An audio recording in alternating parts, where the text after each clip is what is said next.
Hey guys, and welcome back to my channel. Today we're gonna do a little Trader Joe's haul, which we have not done here on my channel in a little while. I honestly don't go to Trader Joe's all that often, but when I do, I get so excited. And I never get like a ton of stuff because it's obviously, because I don't go very often, it's definitely not like my main grocery place. And I feel like they don't have like everything that you need, like if you were to go regular grocery shopping. Just because it's so small, I feel like there's just sometimes like stuff that they don't carry. But I just went to kind of look around and I picked out some fun stuff, so I figured I would share with you guys. I'm just pulling out of the bag here in no particular order. First, I have my baby wild arugula. I get this literally every single time I go to Trader Joe's, no matter what. It's actually one of the few places that I can even find like just straight up arugula. Like usually when I have to buy arugula, it's mixed with spinach or something. So Trader Joe's is the spot for arugula for sure. And I'm like obsessed with arugula. So if you feel the same way, it's the place to go. Next, I have a bag of frozen Brussels sprouts. I always get these at Trader Joe's because they always have like these little baby tiny ones, and they're like 99 cents for this whole bag. And at any other grocery store, they're 2 or 3 times the price. Trader Joe's is not like the cheapest place ever, but for certain things it is. It's very weird that way. So I got some Brussels sprouts. Okay, so this I saw on, I believe it was Amber Lancaster's Instagram story. This is nori komi furikake Japanese multi-purpose seasoning. And it has like seaweed and sesame seeds and salt and kelp powder. And it just looks kind of interesting, and she puts it on her like kind of like bowls like with rice and you know all kinds of stuff like that. So I thought it was just kind of cute. Like the packaging is just kind of adorable. I don't exactly know what I'm going to use it for. It says it can go on literally anything. So I feel like, I mean, we make a lot of like fairly Asian meals, like, you know, stir fries and things like that. So I feel like this would be used on like a ton of stuff. I'm gonna just try it out, but I'm excited. It's just adorable. Oh, it says right here, sprinkle on rice, eggs, ramen, fish, popcorn. Oh, popcorn. That's a good idea. That's a really good idea. Actually, I love flavoring my popcorn, and on eggs it would be good too. So yeah, I really can't wait to try this. Next, I have never had this before. I almost grabbed the cauliflower gnocchi because I do really like that, but this actually doesn't have that many more calories. It has like 40 more calories per serving, but it has the sauce and the cheese already in the middle of the gnocchi. So it suggests to just like toss it with olive oil or butter. I mean, I guess you could still put sauce on it, and then there can be sauce and cheese in it too, but I thought it just sounded kind of different and it looked really good. I feel like it'll just have more flavor than the cauliflower gnocchi. Not that that has like no flavor, but it has more going on, and it's called the outside in stuffed gnocchi, and this is made with potatoes. I'm really excited to try this. I feel like it's hard to find gnocchi at a lot of places, so I typically just always grab it at Trader Joe's, because at Trader Joe's they have like so many varieties. Like they have the kale, the cauliflower, the regular, the stuffed. I think they have like 4 or 5 varieties of gnocchi. Awesome. This is like a grab bag. I'm literally just grabbing whatever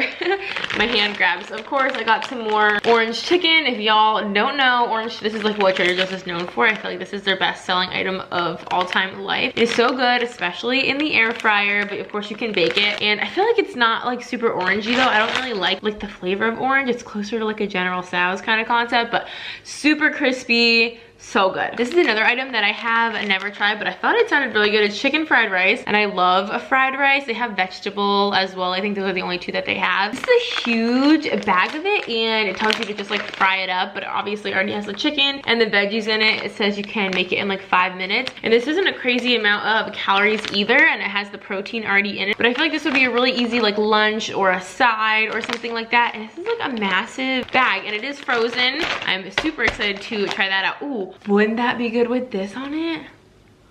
That's a good idea. All right, what else do I have in here? Oh, I have to show these to Ken. I forgot to show these to him. Babe, I gotta show you something, come here. So Ken can definitely hear me filming, so I just wanted to show those to him. So if the camera angle changed, that is why. But I always just grab him because they sell a lot of single beer there, so I just usually grab him any of the sour beers that I see, because a lot of them sometimes are local and sometimes not. So I grabbed the Sea Quench Ale Session Sour. This is from Dogfish Head. And then I grabbed this High Wire Brewing Citra Goza dry hopped with Citra, tart and refreshing. So I thought he could try those. He pretty much likes any sour, honestly, so he's easy to please in that department. And then I grabbed a bag of broccoli florets. I've been feeling like I feel like I've been having a hard time finding frozen broccoli lately for some reason. So I grabbed this while I was there, and it's actually really affordable at Trader Joe's as well. I grabbed some seaweed because you have to get seaweed every time you're at Trader Joe's, and if you haven't ever had it, don't be scared. Like if you don't like seafood or if you don't like sushi, it's so good. It's just kind of like a salty, oh, it's delicious, and it's obviously like almost no calories. It's so dang good. It's such a fun little different treat. Next, I grabbed one of their organic polenta little rolls. I bought this last time I was there and just like sliced it up and kind of like pan fried it, and it is so delicious and so simple. You can just eat it plain or like cook it up with some butter or throw some marinara sauce or pesto. Like there's a million things you can do with this. I was so shocked with how much I liked this, and like a third of this is only 100 calories. So you could like do something with this for breakfast. There's just a million uses for it, and it's basically just like cornmeal and salt in like a solid form.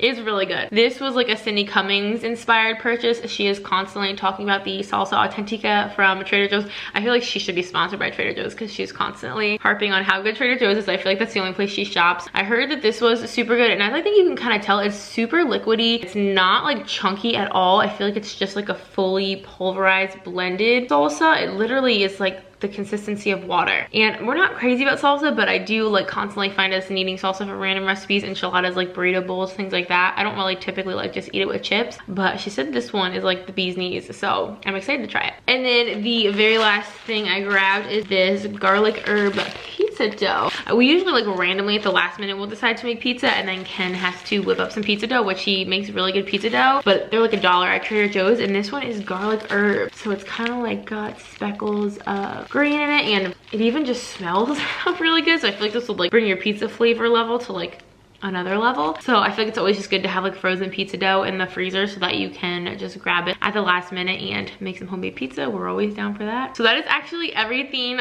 for this haul. I hope that you guys enjoyed. I'm always wanting to know, what are y'all's like a favorite Trader Joe's like must have? What do you have to get every time you're there? What are your favorites? What am I missing out on? Tell me all the things I need to know, because I don't go that often, but when I do, I like to like try to snag some of this stuff since I know it probably will be a while till I go back. Thank you so much for watching. I hope that you enjoyed. If you would like to subscribe, we'd love to have you. We have so much fun here, and until next time, I will see y'all in our next video. Bye guys.